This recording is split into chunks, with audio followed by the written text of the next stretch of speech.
closure. Amy wakes up in John's guest room, and when she finally turns her phone on, Al's manipulation just floods in. He's already shifted into victim mode.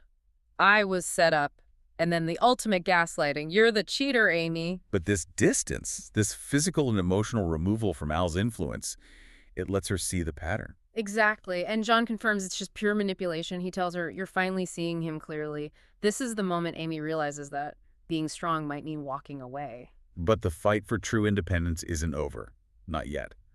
John offers her a temporary place to stay, a friend's furnished apartment. A total lifesaver, until she realizes the friend is Mike Taylor. It's his penthouse. She is horrified. I don't want to owe him anything, ever.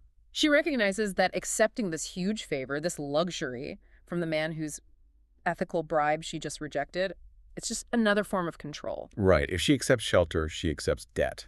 The ethical line she drew becomes muddy, which forces this powerful, quiet sacrifice. To pay Mike back for using the penthouse, John gets it down to 1 month's rent. Amy sells her mother's gold bracelet. Let's just pause on that for a second. This wasn't just selling an asset. It was selling a piece of her past, an inherited piece of safety. She trades that comfort for clean, internal integrity. No one saw it, no one applauded, but it was what she had to do to walk away clean from Mike's influence. And that act of self-definition leads to the final confrontation. Amy insists on meeting Mike to give him the cash. The location he picks is so telling. The car racing track, his natural habitat. Yep. Fast, controlled, untouchable. He's in his driving gear looking raw, less polished than in his suit. This is Mike in his element, where control is absolute and there's a clear distance between him and the messy world outside. She puts the cash envelope between them, finalizing the transaction, rejecting his generosity. And Mike accepts it. He actually notes she's not like most people because she didn't take advantage of him.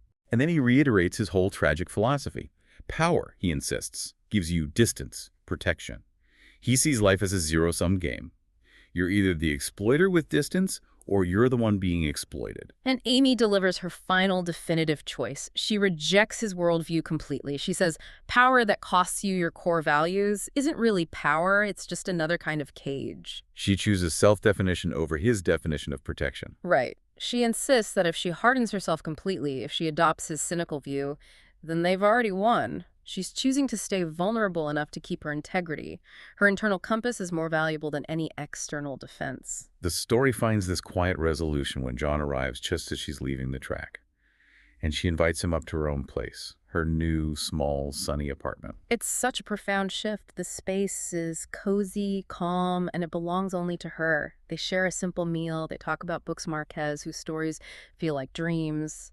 You rush them and they disappear. They're moving slowly, honestly, connecting over quiet, shared truths, completely divorced from Al's manipulation or Mike's aggressive power plays. So what does this all mean for you? Amy's whole journey shows that true independence isn't achieved through external power, the wealth Mike offered, or the false safety Al demanded. It's achieved by fiercely guarding your internal integrity, even when it costs you something, even when it's uncomfortable. Mike's power was about control and distance. Amy's final strength was her ability to stand alone, clean of debt, and defined only by herself. We saw how all these pressures, from work and from home, forced her to discover who she refused to be.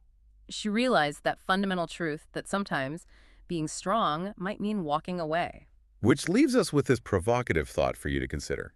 If power means protection, what quiet sacrifice or difficult boundary, be it emotional, professional, or financial, are you currently avoiding that would finally grant you true freedom? What is the cost of walking away clean?